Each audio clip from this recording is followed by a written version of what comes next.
Hello, everybody. This is Ellis Paul. We are at the extended play sessions.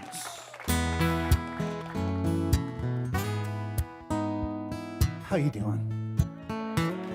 Isn't this place cool? I love this place. I'm gonna sing you a song here. It's called Rose Tattoo. It's about a rose tattoo, but not a literal tattoo. This is a love song. It's a metaphor.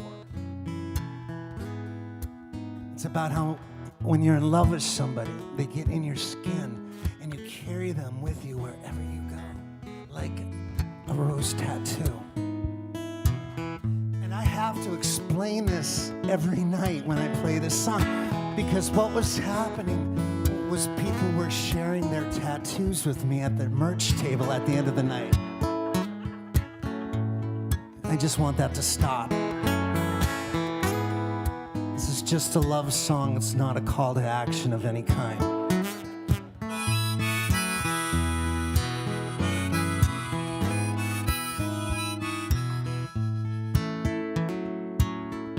I have a tattoo on my right shoulder. I'm pointing it at you right now. If you have x-ray vision, you can see it. It's Woody Guthrie's torso. And I got it 30 years ago. I would show it to you now, but it looks more like Gene Simmons from Kiss. That's why I don't want to see your tattoos.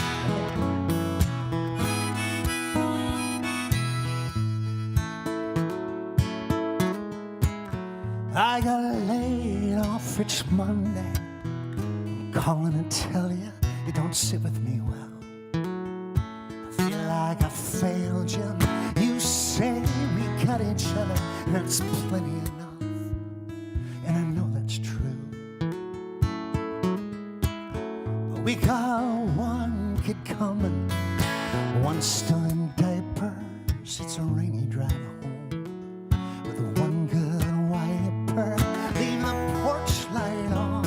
I need a beacon just to pull me to you. If I ever lost you, I would be lost too, just drifting in a sea of blue. You're in my skin like a rose, like a rose tattoo. Now the economy is crashing and this poor boy is laughing, 'cause there's nothing to lose. We don't live in no mansion. There's no bling to put on. Only Walmart fashion will do. Inside the house, the baby's screaming, pasta steaming, and I look through the windows. It feels like I'm dreaming. You pull the door open, say, Daddy, when you're coming home. If I ever lost you, I would be lost too, just drifting in a sea of blue. You're in my skin like a rose, like a rose.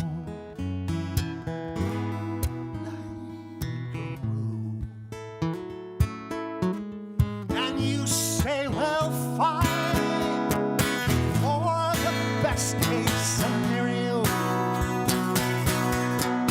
And then you pour and more on the stereo.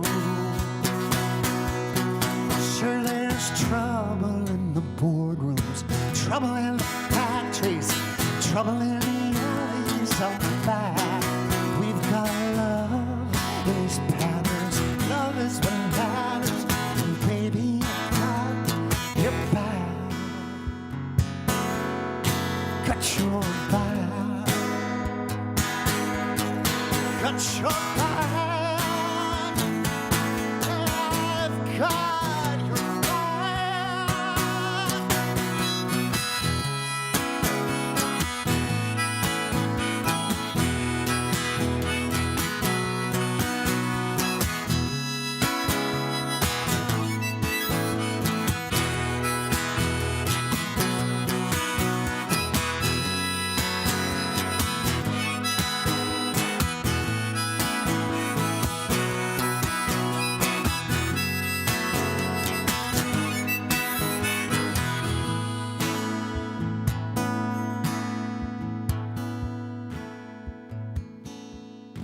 If I ever lost you,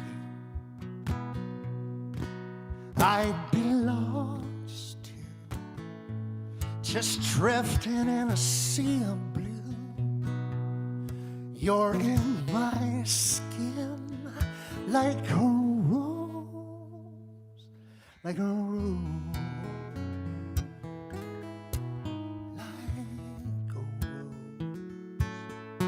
like a rose tattoo, like a rose.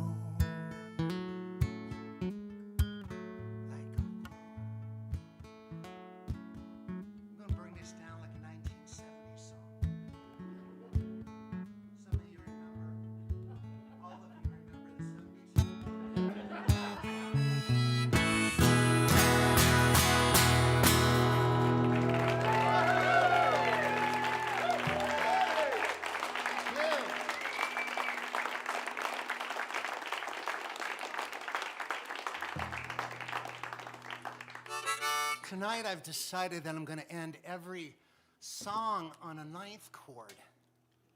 I know that doesn't sound like much, but it's a scary world out there right now. Outside these walls, outside of this bomb shelter that we're in right now, it's a scary, dark world. And the ninth chord is the most optimistic of all chords. It changes the serotonin levels in your bloodstreams. It makes your glands do bizarre things. It's exactly what the Beatles did to 14-year-old girls back in the 1960s that elicited screams from them. They just kept on hitting those ninth chords over and over, and you don't believe me. I can see the doubt in your faces, but I'm going to show you what I mean. Right now, this guitar is tuned to a D major chord. It's a D, A, D, F sharp, A, D. It's just like my high school report card. Jim and Art, if you were wondering what the A's are.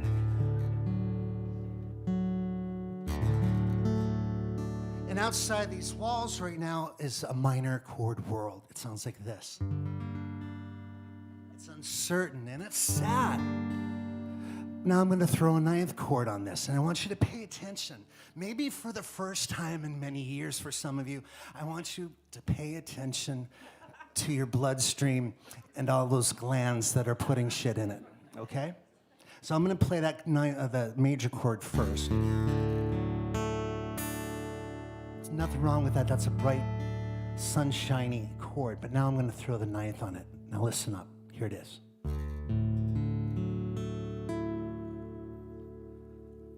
Can you feel it? Can you feel it, right?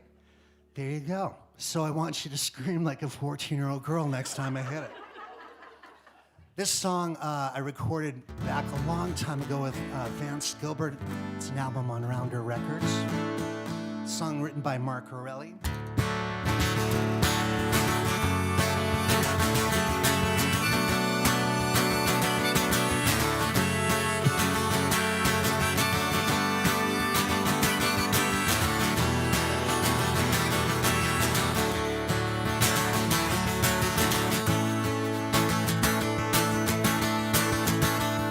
I read the papers, I watch the news. Seems there's only pain and suffering, ain't much that I can do, and it's so senseless. I feel defenseless, so small. I can lock my windows, bolt my doors. Safe enough to speak my mind anymore. Then what's the use? There's nothing left to lose, no further to fall. I'm gonna breathe, I'm gonna dream, I'm gonna roll up my sleeves and give everything until there's nothing left to kill.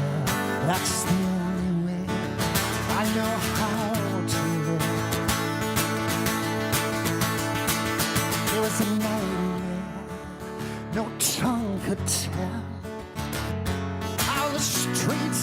York City, but just like the gates of hell, in a flash, all the smoke and ash came pouring down.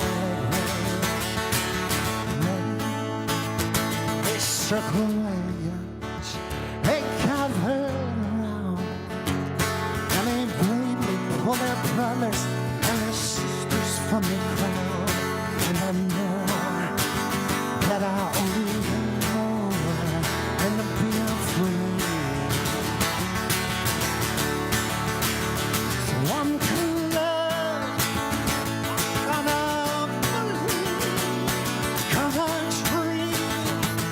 I'm gonna roll up my sleeves and give everything until there's nothing left to give. That's the only way I know how to live.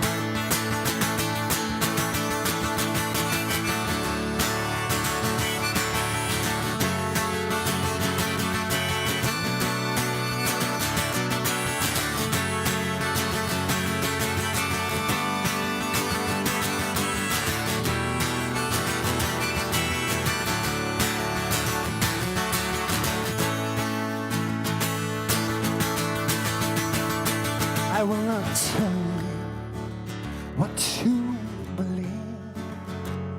I'm too young to be so cynical, too old to be naive.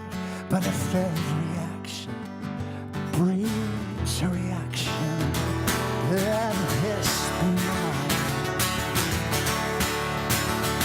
I'm gonna believe, gonna dream.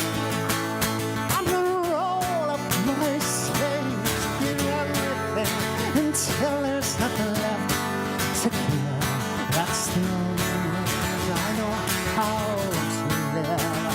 I'm gonna love, gonna believe, gonna dream.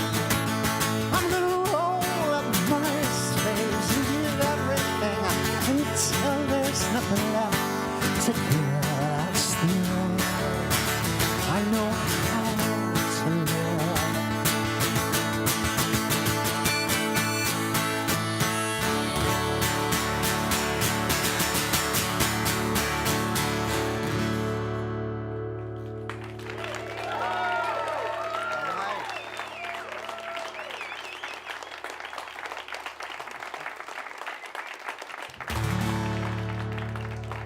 Now you're going to recognize that ninth chord in every song. I feel better about it already. I see all you guys have all these Ellis Paul posters. Isn't it cool that you come in here and you get to walk out with that? Can you guys set me aside one? Because I'm afraid I would like one. Can you do that for me, Bill, or somebody? Thank you, brother. I'm going to sing you the newest song I've written. It hasn't been recorded, except there's a version of it on YouTube.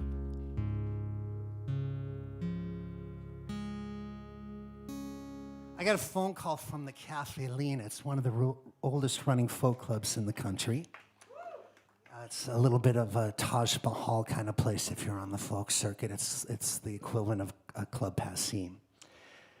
And the Fallout Shelter right here where we are, which is becoming a mainstay stop here, I gotta say. Whenever I have something new, this is the first place I want to play it. This song, I was asked to write for this big event they were having at a 1,000-seat theater. They wanted to celebrate the nonprofits around Saratoga Springs, the very nonprofits that are losing funding from the federal government in cutbacks, places like homeless shelters and women's shelters, places that help people in need around Saratoga Springs. And it was a cool concept. They were going to have the people that run the place come out on stage and give a little 3-minute presentation about what they do. And then someone who had been through the program was going to come out and speak for 15 minutes, like a TED Talk, about what that organization had done to save their lives. Beautiful, right? And then they had a folk singer come up and sing a song about that person. And that was me. So I got to sit and I got to write with a guy who, his name is Troy Huggard, a guy that I've come to love and call a friend. He was a veteran of the Desert Storm back in the 90s. He was a Navy veteran. And during his service, he got 2 traumatic brain injuries. And on the second one, they had to let him go. He moved to Florida, and he developed PTSD, and his life started to fall apart. He lost his job. He lost his relationship with a woman he was going to marry. His mother passed, and on the very night he was considering taking his own life, he heard about a therapeutic horse farm up in Saratoga Springs, where it sounds ridiculous, but they put people with PTSD in a pen in a room smaller than the one you're sitting in. And it helps to trigger things within their bodies, just like a ninth chord. They make him feel things differently and see things differently. It's a very powerful thing. And they're so successful, they treated 1,000 people, that these horse farms are starting to break out in every state in the U.S. There's probably 10 in Massachusetts for folks. And they treat more than veterans. They treat nurses and doctors and firemen and policemen. It's become an incredible way to take care of people. So I sat with Troy over Zoom for about 3 hours, talking about his life. And then when it was done, I started writing the song. It took about 3 weeks to get it right and polished. And I put it in an email and I sent it off to him. And this is what he wrote back. He wrote back immediately. He said this: "It's great." Period. No exclamation point, no thumbs up, no heart, no eggplant, nothing. And I thought, well, I've messed this up. The only person that I wanted to move was Troy, because I was writing it in his voice. I finally got up there,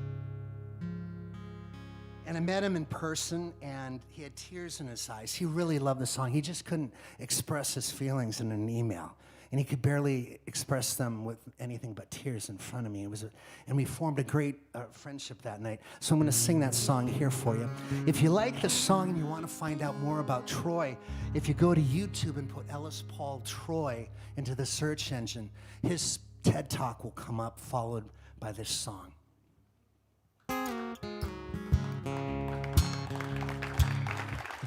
Let's do that again.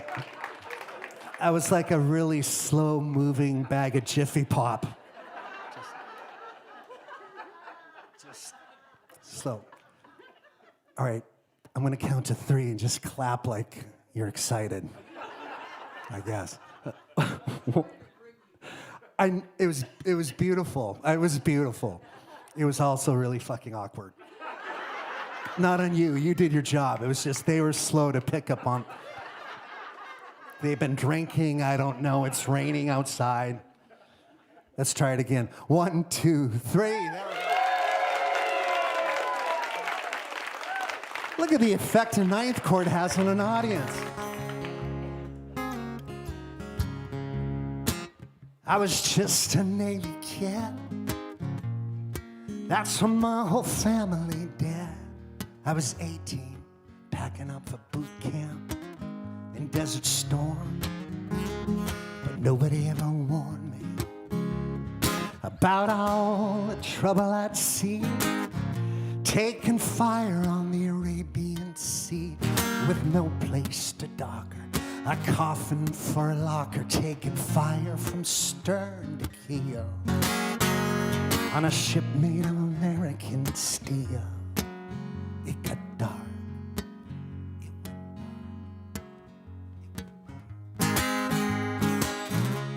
Back home they told me I had PTSD. They used the alphabet when describing me. I said, goodbye world, I'm gonna set myself free.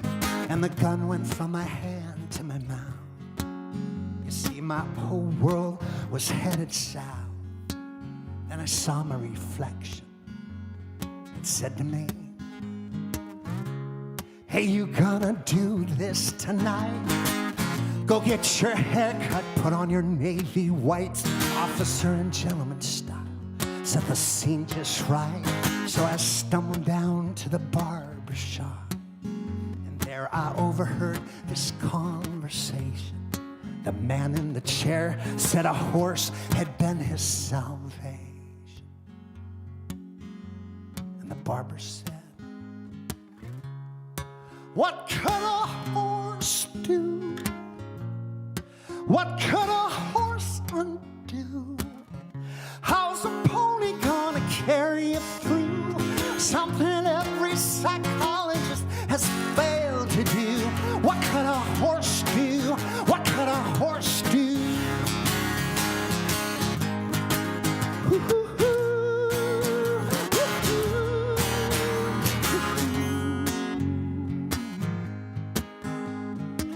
I call up that horse farm there on the phone.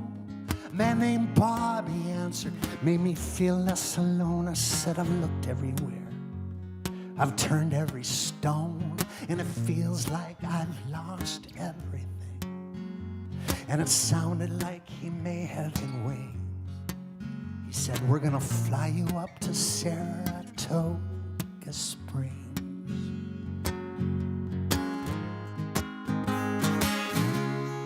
What could a horse do? What could a horse undo? How's a pony gonna carry me through something every psychologist has failed to do? What could a horse do? What could a horse do?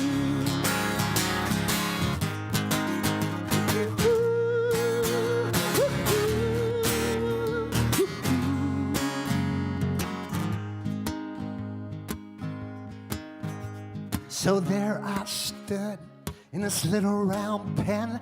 They let a 1,500-pound horse ride in. His name was Whiskey, more of a soldier than I'd ever been. But he was scared and I was holding him tight. There was no room for the trouble in my life. And then I rang with Whiskey and me. Oh, our hearts, they beat in some kind of synchronicity, and I trusted him. He came to trust me. We were two warriors out on the men, learning to trust all over again. We were starting all over again.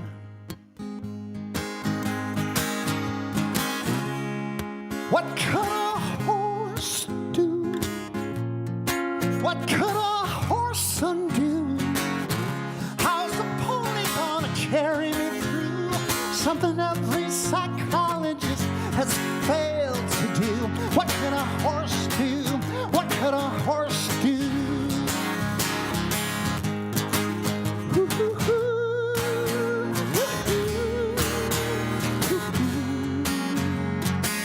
What could a horse do?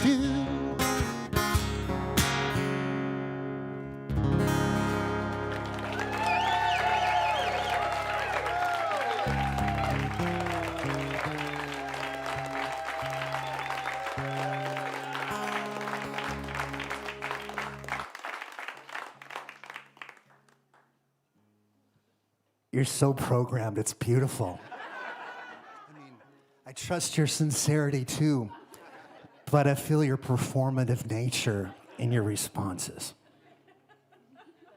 And I like it. You're like a lover, that's what you want. I don't care if it's true or not, just applaud.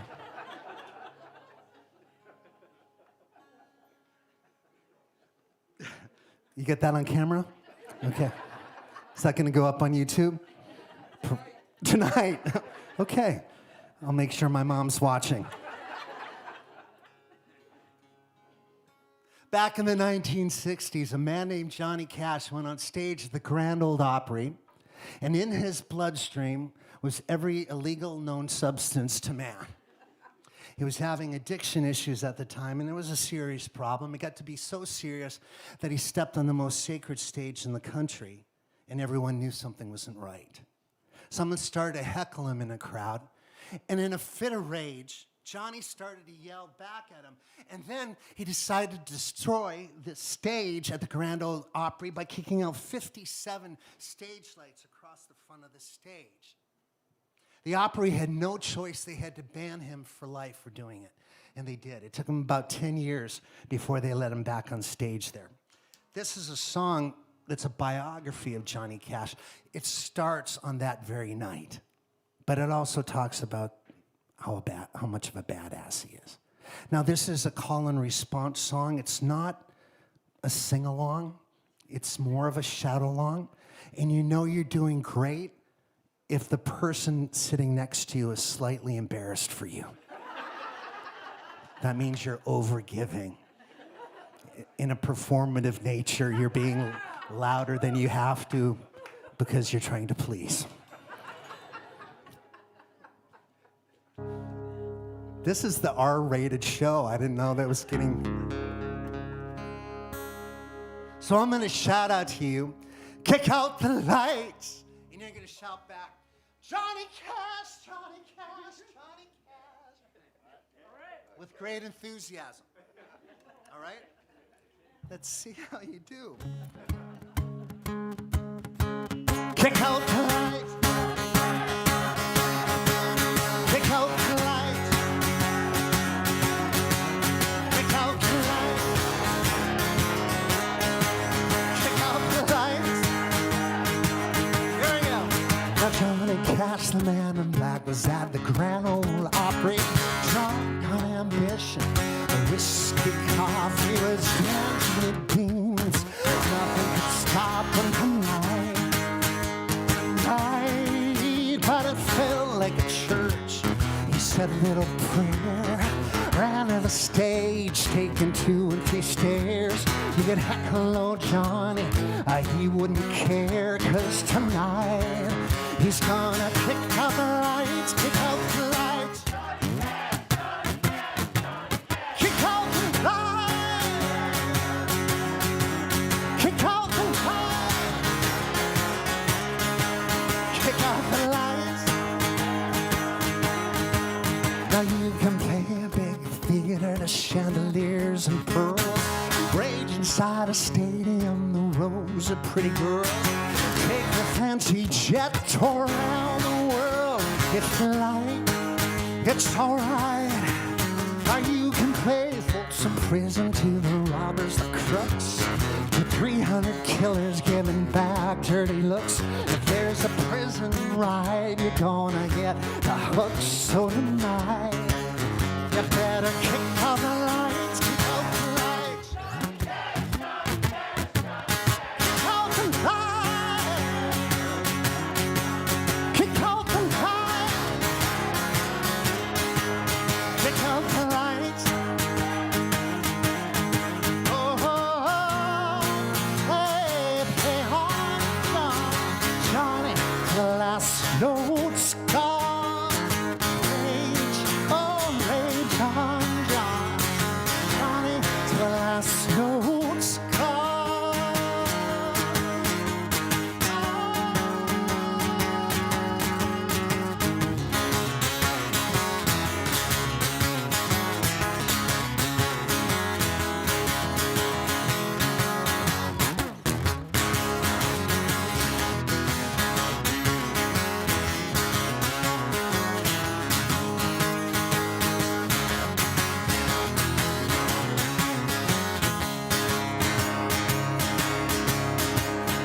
Go and sing your little love song about lying. Living your mama's good cooking, how you can't break even. Your pickup truck or how your girlfriend's cheating, it's alright if you lie. Or you can sing the ring of fire and how God got you down. About cocaine, freight trains, Sunday morning coming down. I shot a man in Reno that painted the town. Well, damn right, we'd be kicking out the lights, kick out the lights. Johnny Cash, Johnny Cash, Johnny Cash. Kick out the lights. Kick out the lights. Kick out the lights. Kick out the lights.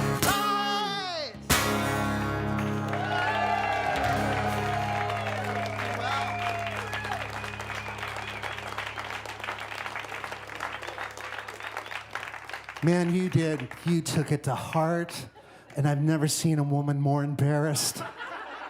It was well played. Thank you.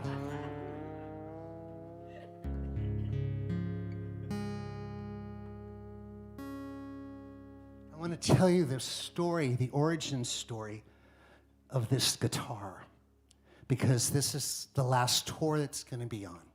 I'm retiring it after 15 years next month. And it's been like a life partner guitar for me. And just like a life partner who maybe you're here with tonight, you had to find the wrong one before you found the right one. And that was true of this guitar as well. I play every year a place called McCabe's out in Los Angeles, Santa Monica Boulevard in Santa Monica. And it's a guitar store, but it's also one of the best folk clubs in the country. It's a room this size. They take all the guitars out of the room. They put about 200 people in the room. But it's kind of rigged against the musician. You go in there, you make about $2,000 playing a show, and then you buy a $5,000 guitar. It's the secret to their success, I think. And about 15 years ago, I went into McCabe's and I went up to the glass case where they keep their most extraordinary guitars. And there was a Martin guitar in there, a tiny little parlor guitar that looked like a princess in the glass. And I had them take it out for me. I put it in my hands and I played it. And it sounded absolutely gorgeous. But there was a price tag hanging off the headstock, and I turned it around and the news was not good. There was a comma in it. It was $5,000. Oh, I'm sorry. No, it was $7,000. It wasn't a five. If it had been $5,000, I would have bought it. But it was $7,000. And it wasn't even a musician's guitar. That price, as you know, is well beyond what musicians can afford. It was more of a dentist's guitar. I said, I can't afford this one, but maybe there'll be a dentist in the audience tonight. Can I play it for the crowd? And they said, sure, just call us out for it. So in the middle of my show, I called out for the guitar, and 3 guys brought it in on stage like they were carrying Cleopatra, like this. And they bowed and presented it to me. I took it in my hands, and I played one song on it, and then they came back in, and out they went. And as soon as it left my fingertips, I thought to myself, I've got to buy that guitar. I just have to buy it. I was going to put it on layaway that night, and in 3.5 years, I'd be able to bring it home. It would stay in a closet for 3.5 years at McCabe's. And I had my credit card out in my hand, and a friend of mine was there, and he snatched it out of my fingertips. He said, you're out of your mind. You could buy 7 guitars for that amount of money tonight. What you really need to do is just take a walk around the block and cool the hell off. So I did. I walked around the block a couple times. Then I ran inside. I packed up my stuff, and I got the hell out. I flew back to Virginia the next morning, and I dreamt about the guitar. The next morning, I fixated on it all day. I went to bed that night, and I dreamt about the guitar again.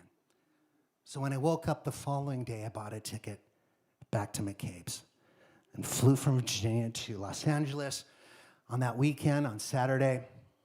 Got a rental car, drove it to McCabe's, ran up to the glass case, and it was gone. Neil Young had bought it. I didn't know he was a dentist. But I could see my reflection in the glass. I looked like this, and I said, look at you. It's not Neil Young's fault that you're hurt right now. It's your own damn fault. Where's the Buddha in you? It's just a possession. It's just a thing. It's just a piece of wood and strings. So I made a vow right then and there that I'd never let another guitar hurt me. About 3 months later, I'm playing in Oklahoma, a place called Oklahoma Vintage Guitars. And Bobby, the owner, comes out when he sees me pull up, and he says, Ellis, you would not believe the guitar that we got in this morning. The second I opened it up, I thought, this is Ellis Paul's guitar. You got to come in and see this thing. It's beautiful. It does everything you want a guitar to do. And I said, Bobby, I'm not seeing guitars anymore. But I walked into Bobby's shop. It's called Oklahoma Vintage Guitars. And this was the guitar he had for me. I call it Guinness because of this. Can you see that? Oh, yeah. I thought about calling it Georgia O'Keeffe.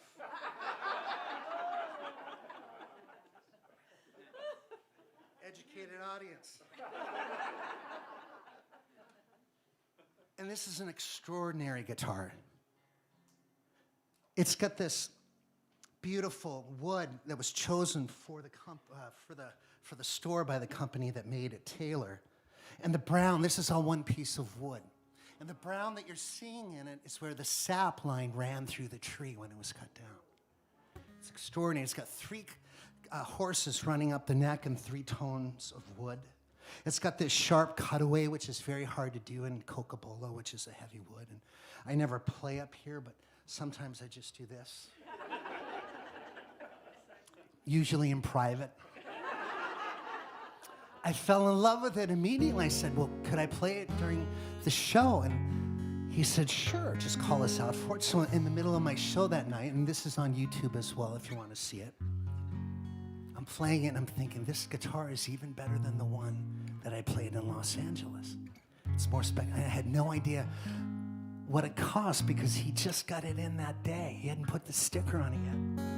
But as I was playing, I saw this little tiny note attached here, a sticker in between the tuning pegs, and I realized it was the suggested retail price from the manufacturer, Taylor Guitars. So I brought it to my face. The news was not good. There was a comma in it. It was $10,000. More of an orthodontist guitar. And I felt my heart sink at the sight of that number. And I got angry at Bobby for setting me up on this blind date that was beyond me in every way. And I said, how the hell do you even sell a $10,000 guitar in El Reno, Oklahoma to begin with? What are you really selling here? And he said, Ellis, we are a collector's shop. People see what we have on the walls. This one's going to hang right over there on the wall, he said. But beneath my feet in a vault, downstairs locked, we have the guitar that the Eagles wrote Hotel California on. And a $75,000 price tag on it. He had a Martin from the 1860s worth $120,000. He said, we are a collector shop, and the collector guitars are how I'm going to retire. He said, people see what they see online, and then they get in a car, a bus, a train, and they come all the way from Texas, California, New York, sometimes Europe, Canada. They come by plane, train, bus. In fact, we have tour buses pulling up every week. In fact, Neil Young is coming in next week. And that's how I came to own this guitar, ladies and gentlemen.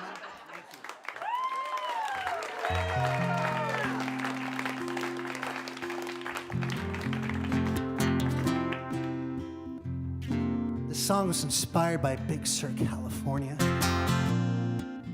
How many of you have been there? Can I see a show of hands? All right. You'll hear Big Sur in this if you love it like I do. And the rest of you, this will save you about $4,000. I love it like it's my hometown. I wasn't born here. I was never a quarterback, last chance. Hail Mary trying to get out of here. But if I ever lay roots down, this is my sacred ground. It's 1 mile straight shot, 2 by the blacktop, dirt through the redwoods of the last rock. Come see the gold.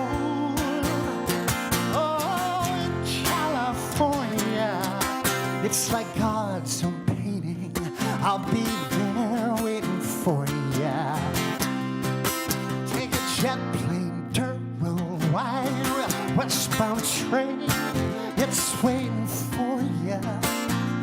Come see the gold, California.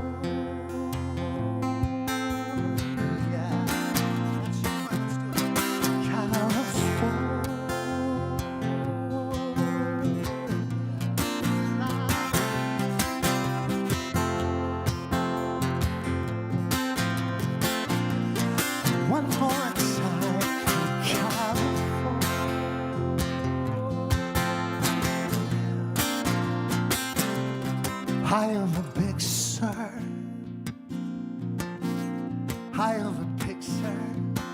sunset dripping in deep blue. It's like an X on a map, like a best-kept secret. It waits for you. When a cotton dress, it's blowing through her hair. It waves in the wind like a flag. I'd follow her anywhere, anywhere.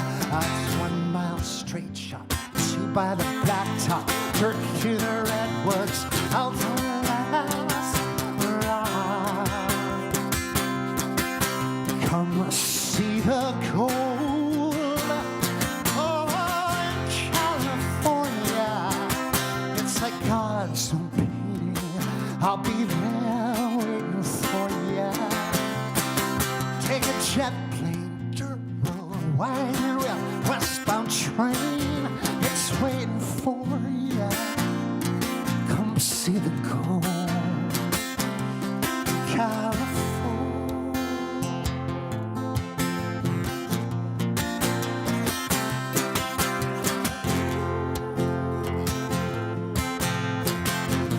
One more time.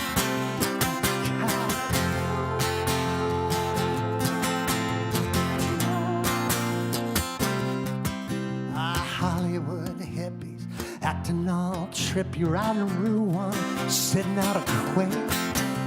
East Coast schemers and Rust Belt dreamers headed west, boy, for that axle breaks. It's 1 mile straight shot, 2 by the blacktop, dirt through the redwoods, out to the last rock. Come see the gold, oh, in California. It's like God's own painting. I'll be there waiting for you. Take a jet plane, dirt road, wide, westbound train. It's waiting for you. Come see the gold. Here we go.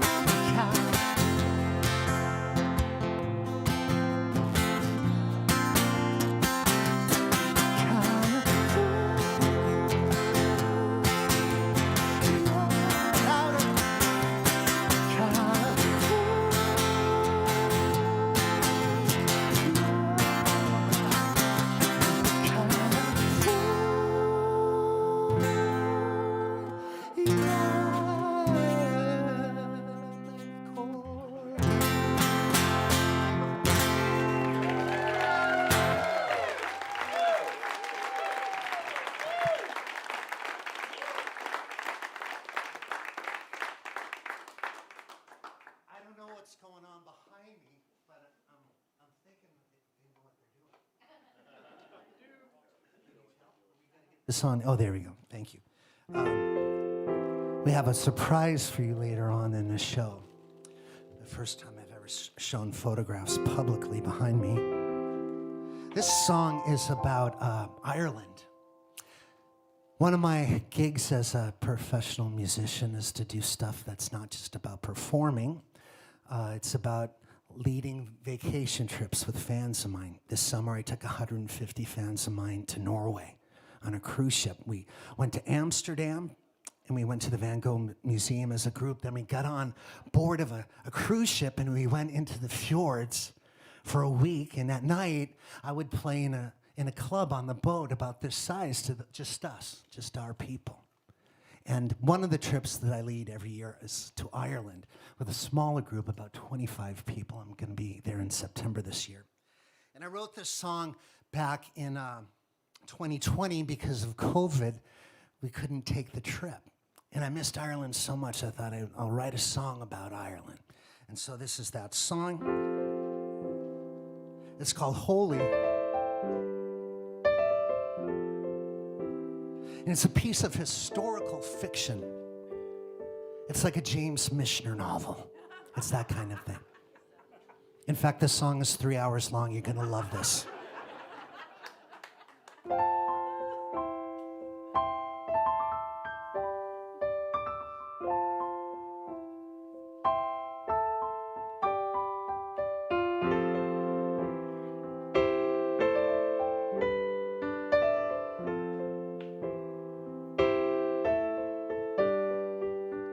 Declan McLaren has been on his roof all night, staring at the lights of his town. The last train to Dublin has just taken flight. Through the snow, he hears the whistle sound. He says it's holy, the sound of it's holy, holy to me. And if only I could take it to Dublin, I'd catch a boat, cross the sea. His mother says, Christ, Declan, please, don't waste your prayers on a train. He says, watch me, watch me. Ah, the roosters are crowing, church bells have spoken. There's a steam train stretching down the tracks, and there's Declan McLaren running beside a freight car. He takes a hold, he ain't looking back. He says it's holy, the sound of it's holy, holy to me. And if only I could take it to Dublin, I'd catch a boat, cross the sea. 'Cause Peggy Young is waiting for me. He says, don't waste your prayers on a train. He says, watch me, watch me. Now it's April 11th at the Queenstown Docks.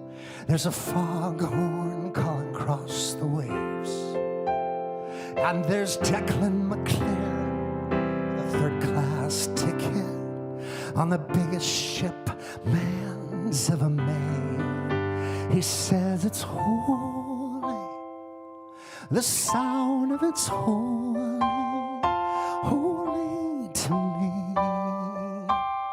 And if only I could take it to New York, Peggy is waiting for me. His friends say, Christ, Declan, please, don't waste your prayers on a dream. He says, watch me, watch me.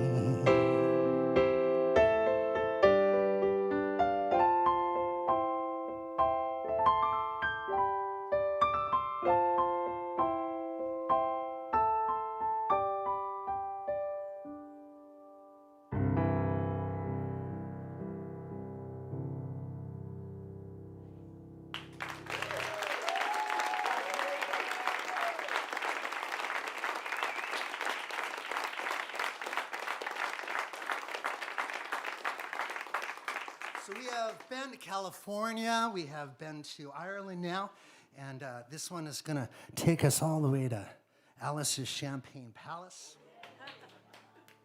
in Homer, Alaska.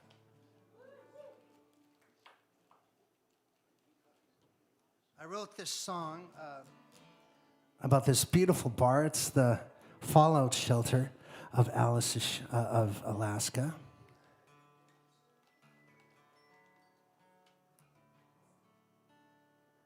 I've been up there many times and fallen in love with the place. Taken 2 vacation trips with fans of mine up there too. We do it every 5 years. Have you been to Alaska? Some of you?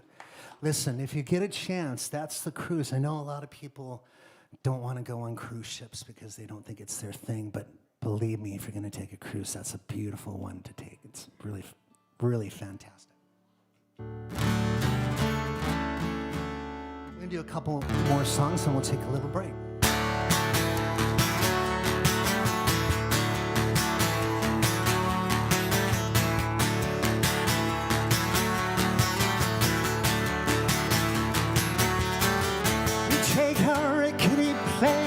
from Seattle up into Anchorage.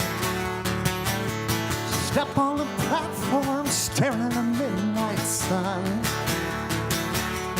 Jump in my pickup and brother will drive. We'll bring your troubles down Highway 9.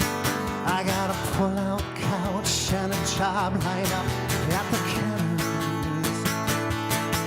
Hitch a ride to Homer, Alaska, brother. The drinks will be on me. Raise the glass, lift up chalice. Welcome to Alice, the Champagne Palace, the finest bar on the strip. Homer, Alaska, Alaska. If you're from New York, Dallas, well, you'll find a home at the Champagne Palace. Alice will pour you a cold one.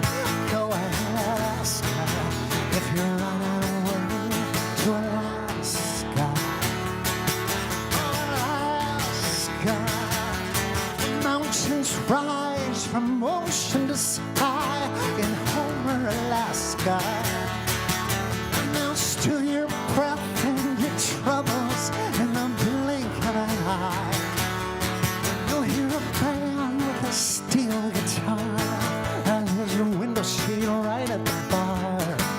And the whales are preaching, now she's preaching like a rolling stone. She'll push a mason jar across the bar and say, Mr. Welcome home. Raise the glass, lift a chalice. Welcome to Alice, the Champagne Palace, the finest bar on the strip in Homer, Alaska, Alaska. If you're from New York, Dallas, well, you'll find a home at the Champagne Palace. Alice will pour you a cold one. Go ahead, Alaska, if you're on it away to Alaska.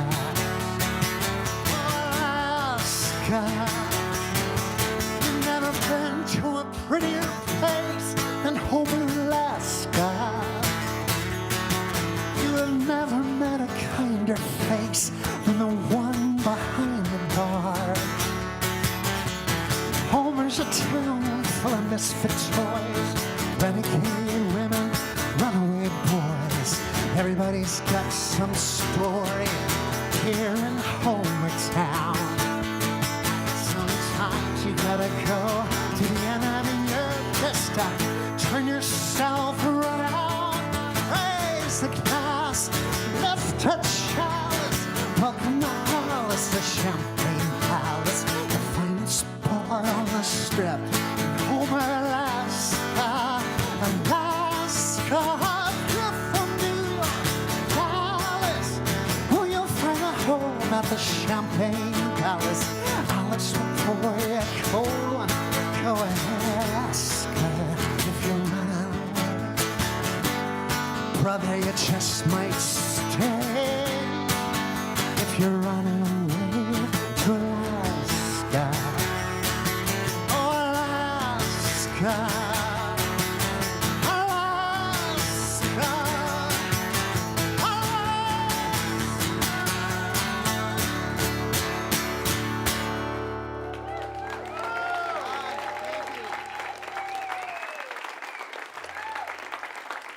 So much.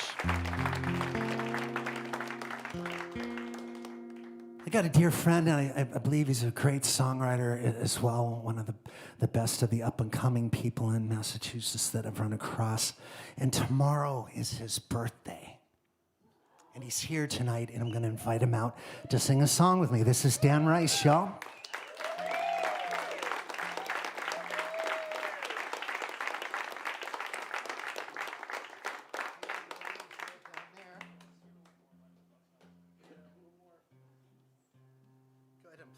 See if it's working. I think it's working. Test on, test. Actually, I'll test this microphone by asking, so what's the new, if this is retiring, what's the new tag on it gonna say? You mean this? Yeah, yes. It's gonna have my name on it. Ellis Paul right there. It's worth a shot. Yeah.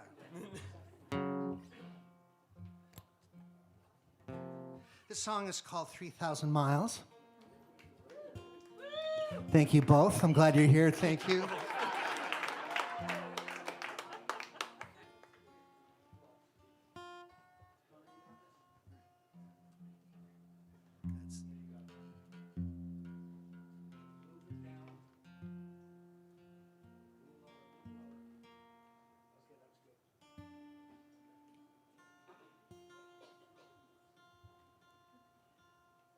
What are you doing tomorrow night for your birthday? Celebrating Mother's Day. Oh, right.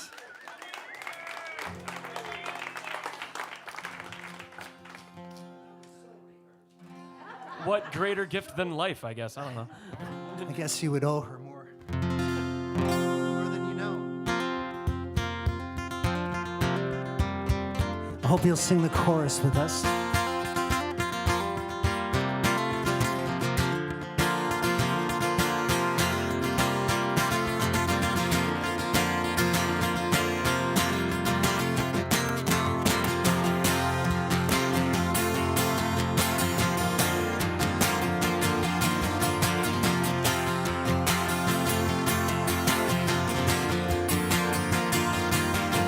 My name is Robert Wilson.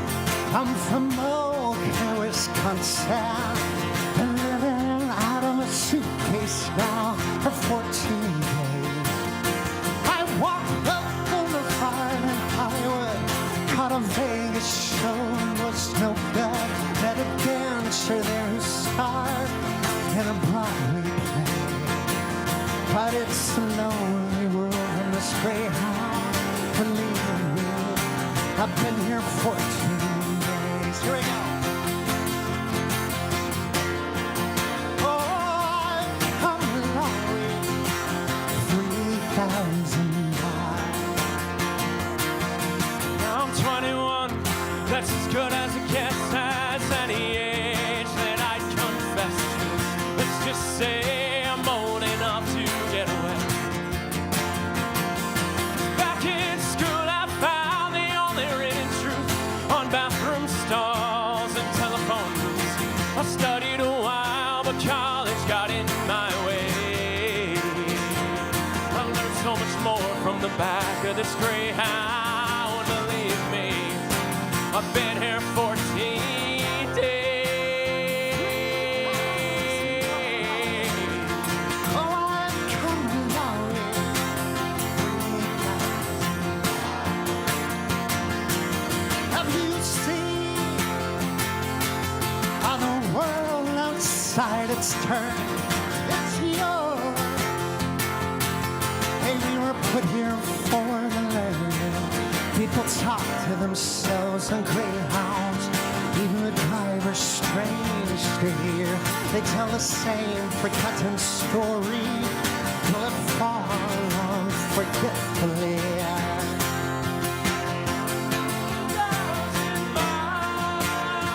I've come a long way.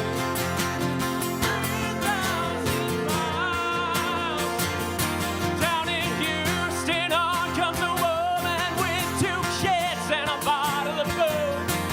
And she cracked them both like matchheads whenever they ventured too close to a fuse. And I sat with a girl from Boston. We were playing cards for cigarettes. I lost her name with the poker game, but her face I'll never forget. I'll never forget the view of this window. Believe me, I've been here 14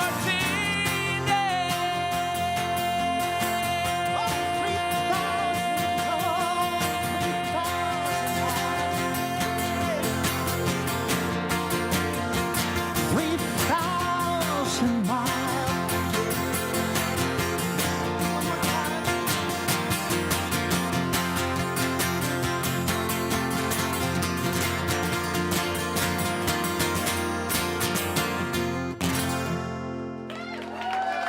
Dan Rice, y'all, happy birthday. Thank you so much. We'll see you guys after the break. It's the story of my life. Thanks, guys. Yeah, they know what you're doing. Good. Awesome.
Ladies and gentlemen, if you please find your seats, the show will be resuming shortly.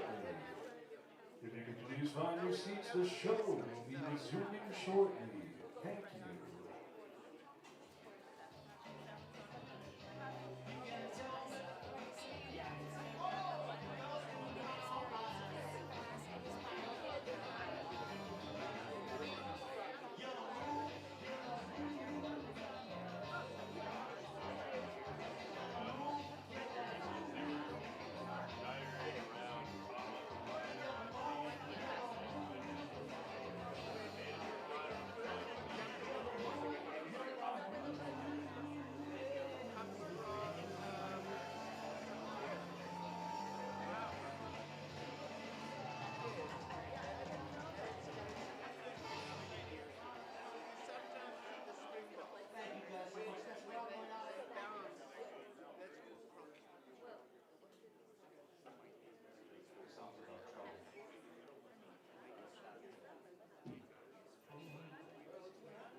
Countdown here.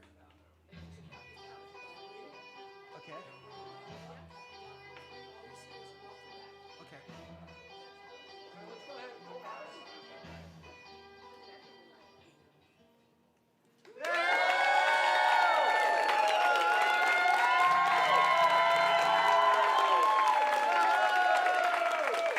Welcome back, everybody. How about that, Dan Rice? I believe he just got a gig out of that. He's going to be opening for folks here. Isn't that great? How about that?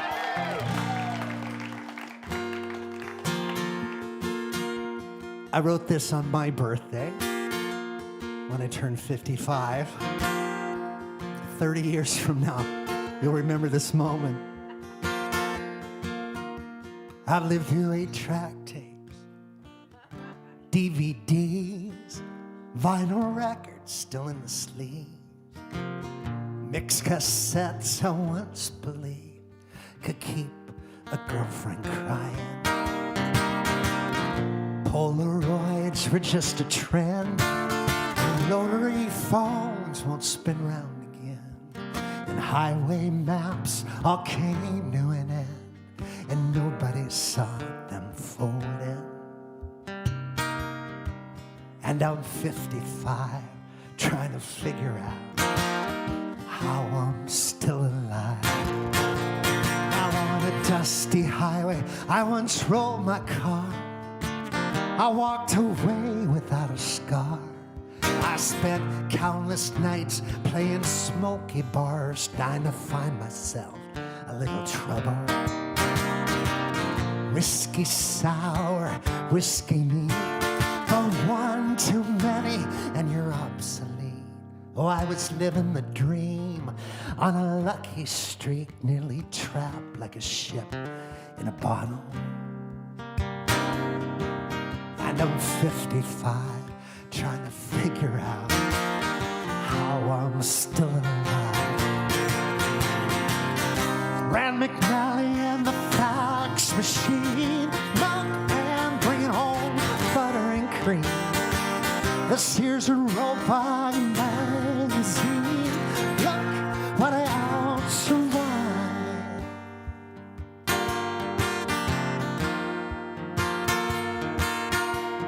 Oh, I'm 55, trying to figure out how I'm still alive. I can't remember where I got the call. Might have been St. Louis, might have been St. Paul.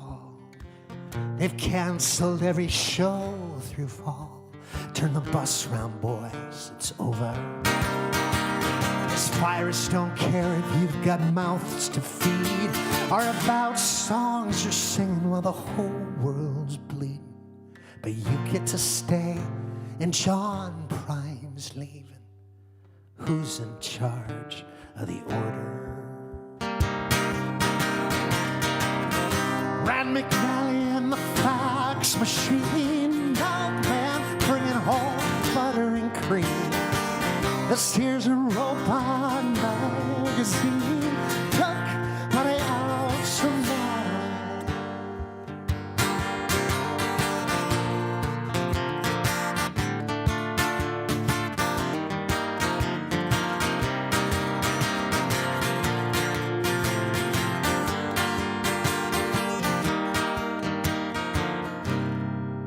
Well, I fell in love and I had a child. Making babies never goes out of style, but she can kill me with just her smile. She can break me just by crying. Brad McNally and the fax machine, milkman, bring home butter and cream. The Sears and Roebuck magazine, look what I survive.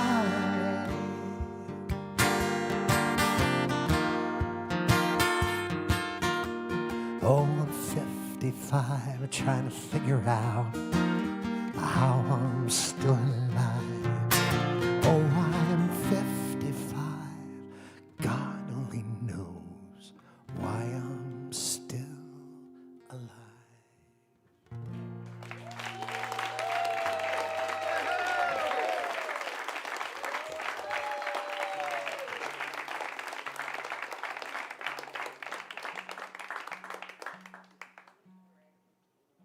I've written about 1,000 songs, 25 albums, and in that time I've had a lot of luck with the songs. I've had a lot of songs in big Hollywood movies and country stars covering my songs, and I've been very lucky. When you're just starting out, you write about the lowest hanging fruit in the tree. You write about your best friends in your hometown, your girlfriend at the time, your siblings and your parents, and what it was like growing up wherever your hometown was. And then you've written those songs. And so you go get a ladder and you put it against the tree and you climb farther up for the fruit. Now, after about 1,000 songs, I'm out of tree, looking for new ones. So what I've done when I'm writing now is I prompt myself with a pretty generalized question, like, what was the most beautiful thing you've ever seen in your life? Well, that was the sky in Big Sur on a beautiful night back when I was 25. And that's why I wrote that Golden California song. And then there was the songs about being in love, like what was the night? There was a night when you two were together, a few weeks in, maybe a month or two in, where she came around the corner and you were like, holy shit, I'm in love with this person, I'm in trouble. And did you tell her that night? And did she respond in kind? And what was she wearing? And how'd the night go for both of you? And was it a big event in your life or a scary one? And I wrote about 35 of those songs. And then I wrote this song. What was the day when your family's dysfunction was most on public display? Well, for me, that was an easy one. Now, a lot of people don't believe that this song is true, but it is. It's about July 4th, 1979, my family reunion at the family farm in northern Maine. That farm, that potato farm, had been in my family since 1865. I had a relative, his name was Wesley, who served in the Union forces at Gettysburg and got shot. And then he served in Petersburg and also got shot. And for all of his troubles, and he survived, the federal government gave him 140 acres of farmland up in northern Maine so he could spend the rest of his life at hard labor. That's how government works. That farm got handed down to my grandfather in the 1930s. My grandparents had 9 children and 45 grandchildren. Every one of them was a breeder. And every summer, we would celebrate on the 4th of July by gathering at the family farm to celebrate whoever was coming down the pipeline, whatever cousin was arriving that summer. And so this song is about that day. And it's a true story. It's so true that we're going to show pictures of this day behind me as I play. All right? Now, some of my aunts and uncles are still alive, so I decided not to change their names as a warning to the public.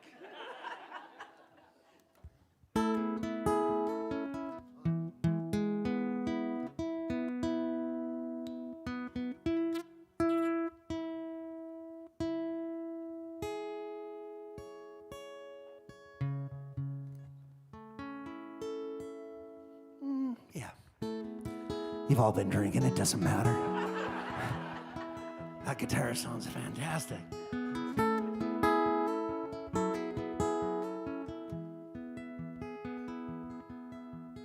Grandpa's drinking whiskey on the sofa. The sofa's in the middle of a bonfire. Bottle rockets and lawn darts flying. Nobody died, but everyone was trying. It's my family reunion. It's the summer of '79. There ain't a party till the cops show up with 4 fire engines and volunteers in pickup trucks. The flames from the farmhouse are 30 feet high. It's a 5-alarm fire on the 4th of July. That's my dad and I. Pails and kettles filled with brim with wild strawberries. The screen doors cracking from kids running back to the woods. We told Grandma we found Uncle Terry's homegrown pot plants. She said she'd leave them in the will if we are good. There ain't a party till the cops show up with 4 fire engines and bearded men in pickup trucks. The flames from the farmhouse are 40 feet high. It's a 5-alarm fire on the 4th of July.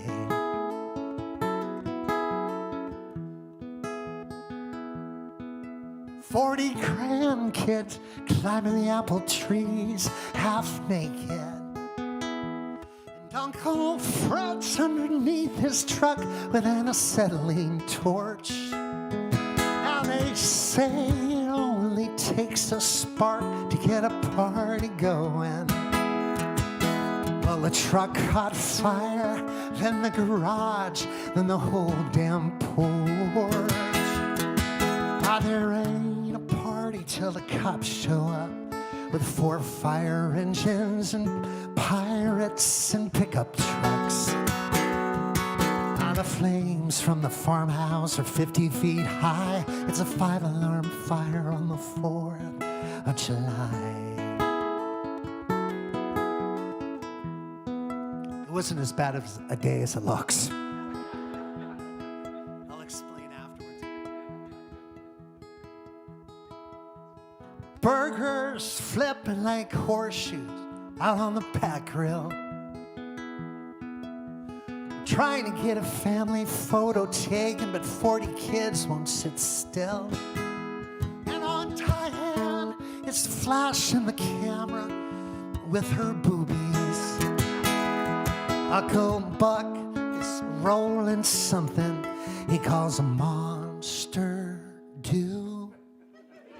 There ain't a party till the cops show up with 4 fire engines and Vikings and pickup trucks. The flames from the farmhouse are 100 feet high. It's a 5-alarm fire on the 4th of July. Oh, wait, there's more. Seems like the whole town of Washburn, Maine came out to the party. The kids were shaking Polaroids they took with a fireman. And yes, the farmhouse, it did burn down, but not the memories. And Aunt Diane, she sure did make herself a few new friends. There ain't a party till the cops show up with 4 fire engines and serial killers in pickup trucks. The flames from the farmhouse are 1,000 feet high. It's a 5-alarm fire on the 4th. Oh, it's a 5-alarm fire on the 4th of July. Strawberry shortcake, 3 stacks high. Smoke 'em if you got 'em, let the fireworks fly. It's a 5-alarm fire on the 4th of July. We are family. Sing that with me. We are family. Here we go.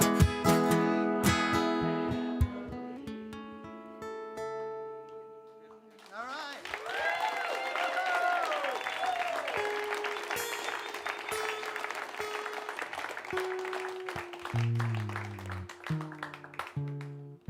Now that was the old farmhouse. They had just built a new ranch house right across the driveway. And when the fire took place, it immediately engulfed the house. There was nothing we could do. But my grandmother was upset because there were a lot of memories in that house and some stuff that she had left behind that she hadn't moved over yet. But the house had a collapsed first floor, and it was dangerous. And we were going to tear that house down, my brother and I, that summer. That was going to be how we spent our summers. So my brother and I were thrilled about the fire. Did all the work for us. Now, when you saw us holding a pan running, that's because we weren't trying to put out the fire. We were trying to wet the side of the new house across the road so it wouldn't catch. So it wasn't our optimism that was carrying the pan. It's great to see my dad there. My dad didn't want me to be a folk singer. It's not something you wish upon a child. He wanted me to be someone more like you. Someone who could afford to go to a folk show. Not the guy here, but you. But everything he did in his lifetime, and my mother as well, made the person that you're looking at. I went to my first show when I was in the 3rd grade. It was Doc Severinsen from the Tonight Show Orchestra. We were living in the Midwest at the time, a huge auditorium, 2,000 people. I was up in the balcony. And when he came out, he was wearing an orange jumpsuit. He had mutton chops and a handlebar mustache. He looked like $1 million in 1970s dollars. And I was trembling up on the rail looking down at him. And I rambled on and on about it on the way home. Could barely fall asleep that night. And when I woke up in the morning, there was a trumpet on the end of my bed. There were lessons that afternoon. In fact, the whole thing was a setup. Now, Isabella, is this like one of your first shows ever that you've been to? You've been to a few? I think you're going to get a Martin guitar when you wake up in the morning. It would be awesome. Talk to your mom about it. She's going to love that joke. I went to Boston College, and it was an expensive school. We got some BC guys? No shit. All right, good. It's an expensive school, but I told my parents I was going to be a doctor. So they said, great, we'll help as much as we can, and they did. They were so great. By the way, my daughter is graduating from college on Thursday. I'm so proud of her. And so I went to Boston College, and around, sophomore year, I realized I didn't want to be a doctor. I decided I switched over to English, which is such an employable degree. And then I graduated, I grew my hair to my shoulders, and I started playing the folk clubs. And I never heard this conversation, but I know it happened in the house between my mom and dad. It went something like this. How long could it last? But it did. By the time I was 26, I was able to quit my day job and become a full-time musician. And my father got so freaked out by it that he decided to have a one-man intervention with me.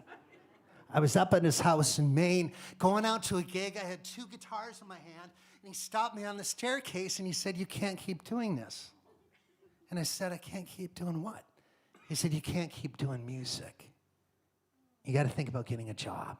Going back to graduate school, finding a woman, settling down, buying a home, having a family. That's what people do. This is a dead end for you."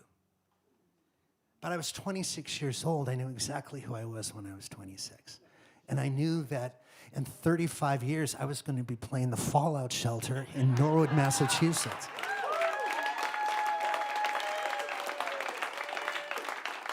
My life was going to be fine, but he couldn't see it, so it put a wedge between my dad and I that lasted 3 years. We didn't talk for 3 years because of that conversation, because I was fed up with it.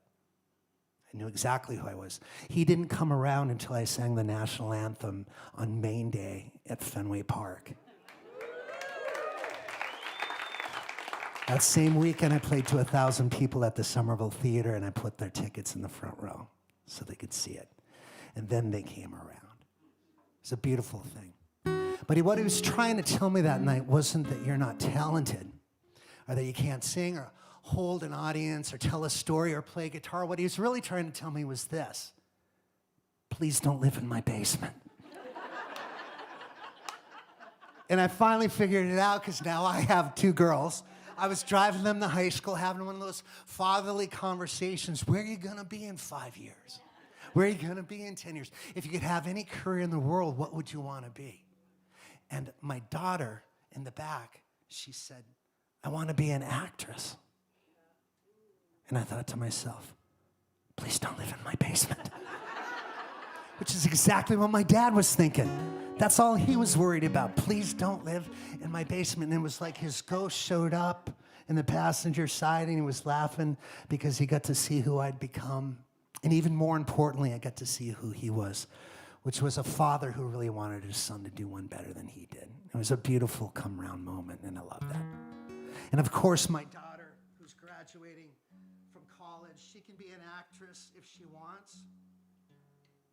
And of course, I can find a house without a basement. We're gonna we'll figure the details out.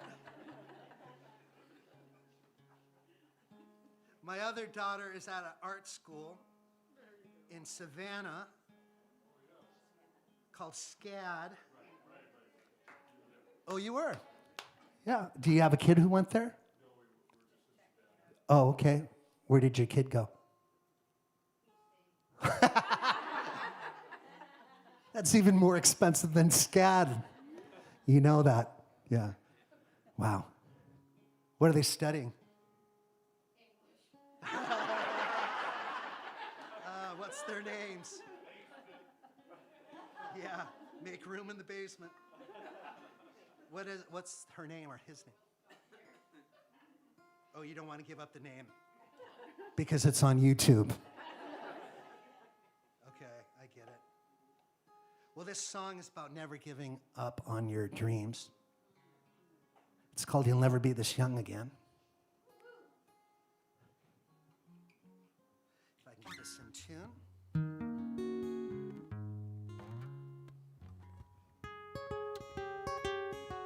And it goes to your daughter, or son, Zoe. It goes to Zoe, the English major from Boston College. It's gonna be all right, Mom and Dad. Look at Ellis Paul. Look what he's done. You just paid $46 to go see him play music.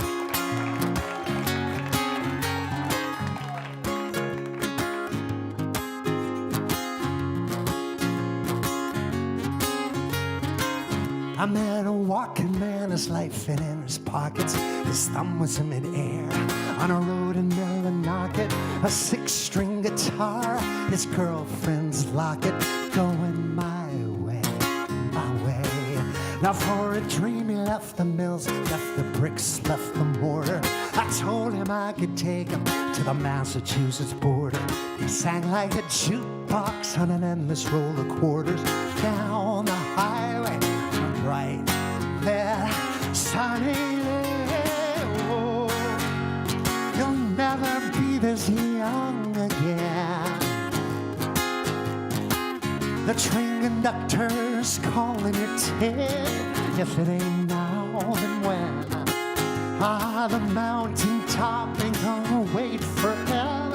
I fill your lungs with oxygen and take your first step. Breathe out, breathe in. You'll never be this young again.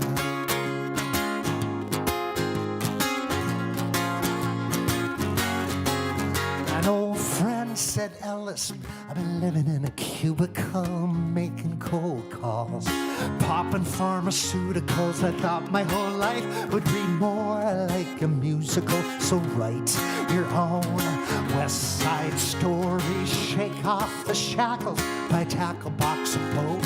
A cabin on Sebago to think, to float. When the typewriter's clacking, the novel gets wrote. I'm telling you now, no risk, no glory. Oh, you'll never be this young again. The train conductor's calling your ticket. If it ain't now, then when?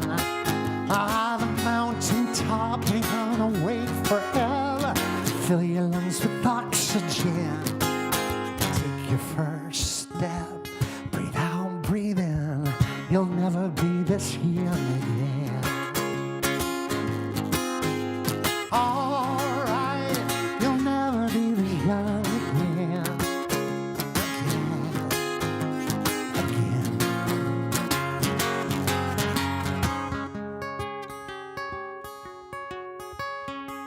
You only get so many heartbeats. You only get so many first kisses, so sweet. Dreams don't come easy and they don't come cheap. Don't let the haters kick them out of you.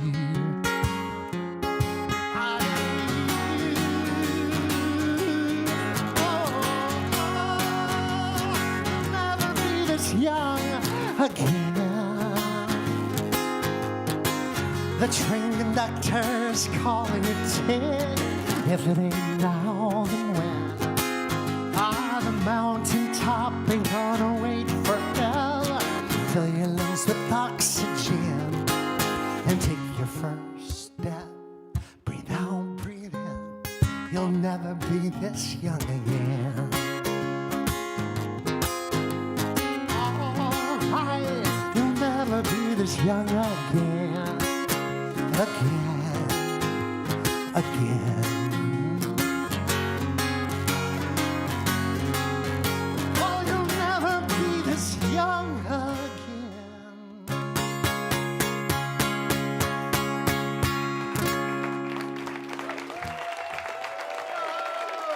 Thank you.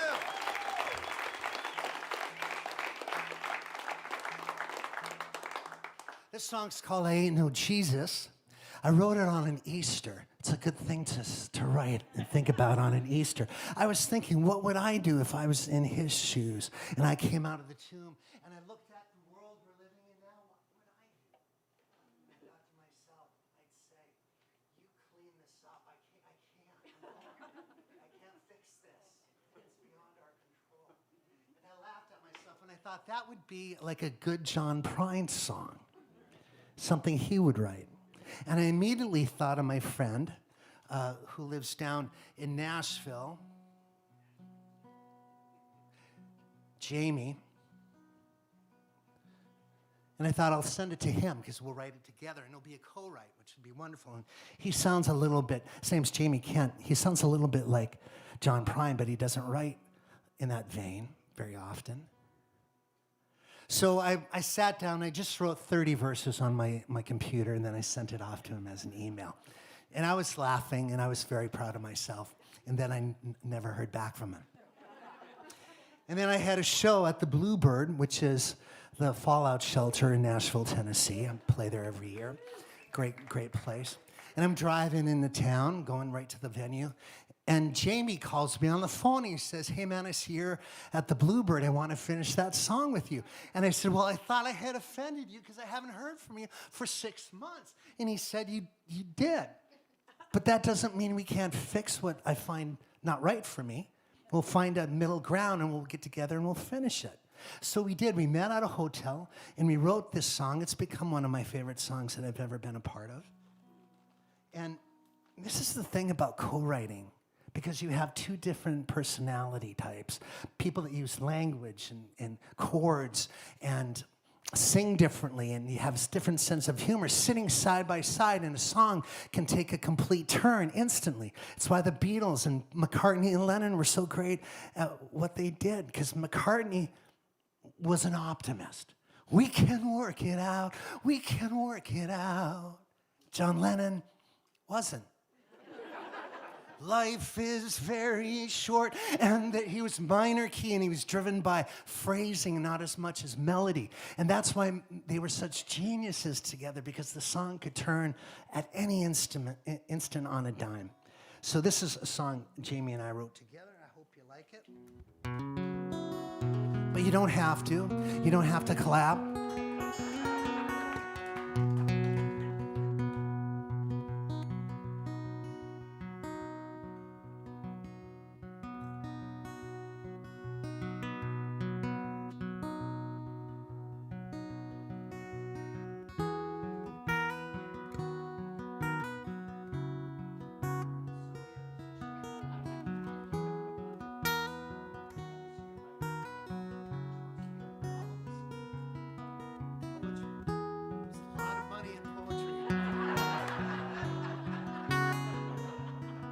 In fact, you play in basements when you're a poet. That's where you perform as well. She'd love it here. This is her place. It's made for the poets.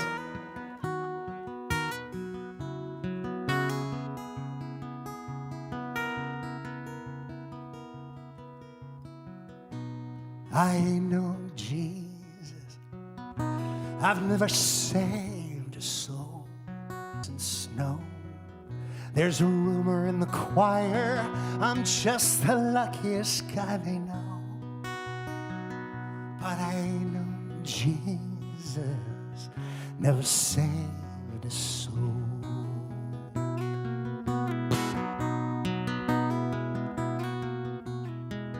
And I know Buddha, oh, I struggle with wrong from right. I ain't no Prince of Peace. I've hit the floor in a good bar fight.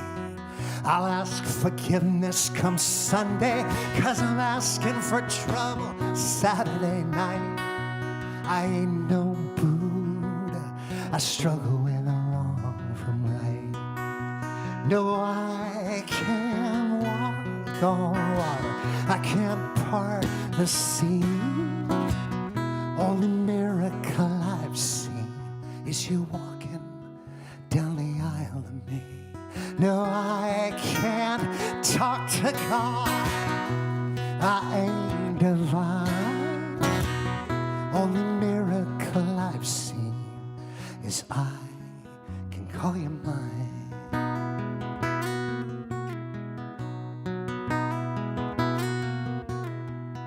And I ain't no carpenter. I'm more sailor than saint. I'll put a hammer on a thumbnail, swear so loud they close heaven's gates. But I built you a four-post bed. Now, darling, don't make me wait. I ain't no carpenter. I'm more sailor than saint. No, I can't walk on water. I can't part the sea. Only miracle I've seen is you walking down the aisle of me. No, I can't talk to God. I ain't divine. Only miracle I've seen is I can call you mine.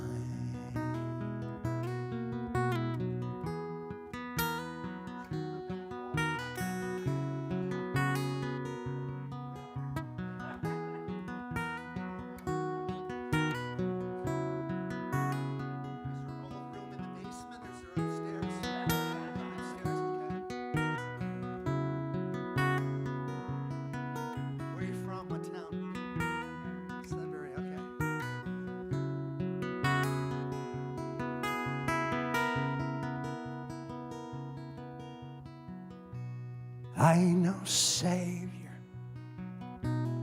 ain't got the words. How do you preach to the masses when you can't even talk to the girl? Well, you get a little courage from holy wine, but then your speech gets slurred. I ain't no savior, No, I can't walk on water. I can't part the sea. The only miracle I've seen is you walking down the aisle to me. No, I can't talk to God. I ain't divine. Only miracle I've seen is I can call you mine. The only miracle that I've seen is I can call you mine.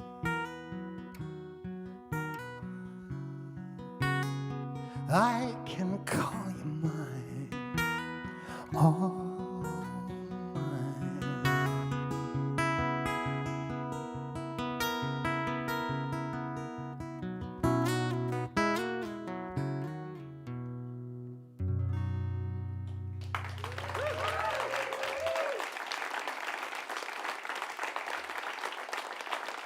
thank you, folks.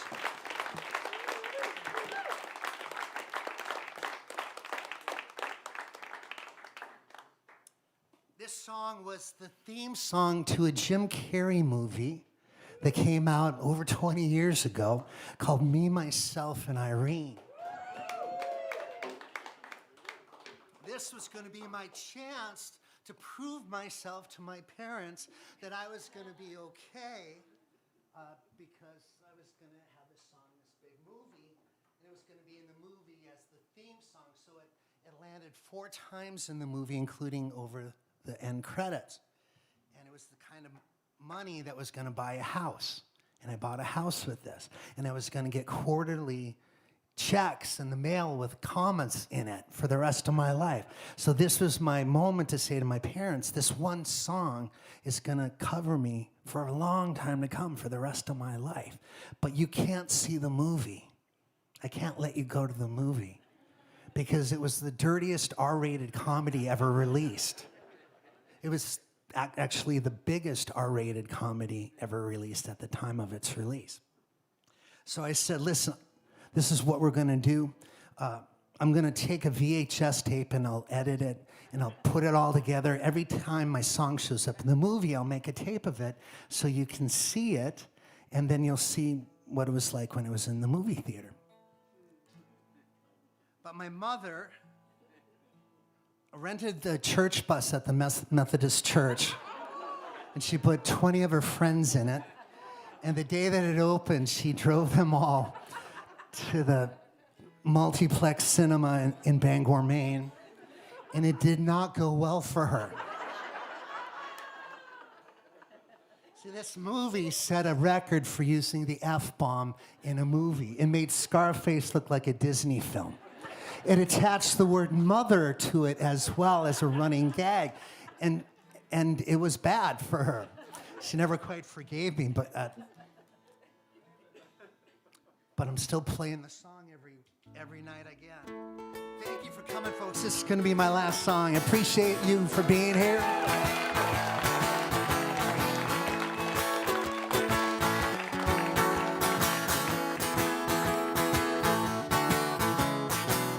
Oh, I found you sitting on a suitcase crying. Beneath my feet, I feel the rumble of a subway train. And I laugh out loud, 'cause it's the one thing I hadn't been trying. While the train came in breathless, you looked at me restless, said, baby, you'll never change. You gotta get going, you gotta get going. Hey, the world ain't slowing down. No, it's a carnival calling out to you. And it sounds like a song, it hits you like scripture. You paint the picture with color, squeeze from your hand. Weren't you the kid who just climbed on the merry-go-round?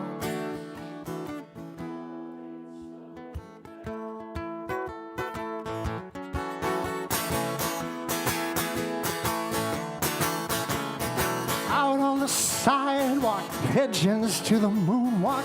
Me, I'm dancing like Fred Astaire.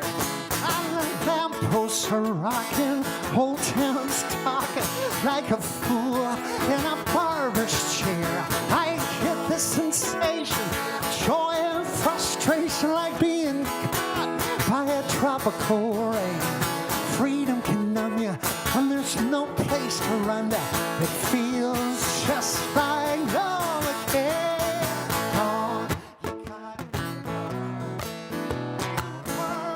Slowing down, and no one else, a carnival calling out to you. And it sounds like a song, it hits you like scripture. You paint the picture with color, squeeze from your hand. Weren't you the kid who just climbed on the merry-go-round?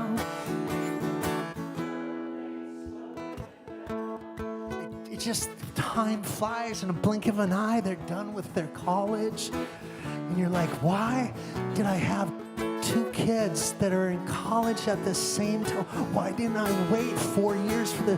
Why would I do that to myself? One's 20 grand, the other's 60 grand, and it's all my fault. You packed up your handbags, now you're throwing off the sandbags. I let go and you step free. I didn't want to lose you. You said you didn't choose to. It's just how your karma came. But thanks for the vision, the 2020 wind. You hit me like a southbound train.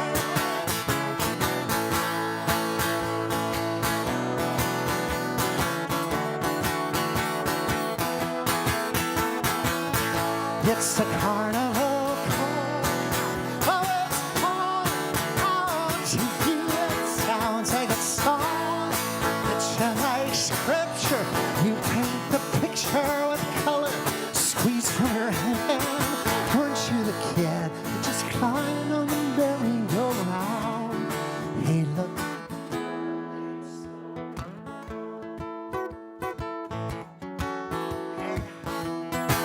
Yeah, the world ain't slowing down. It's a big blue world. We're on a big blue world. Oh, it's a big blue world. Good night, everybody. Thank you so much.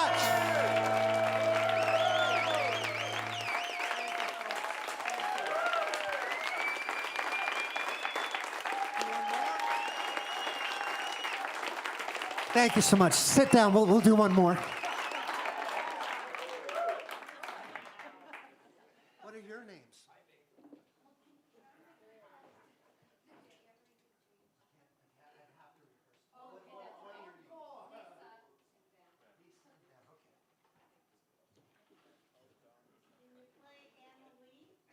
Oh, I've got one for you.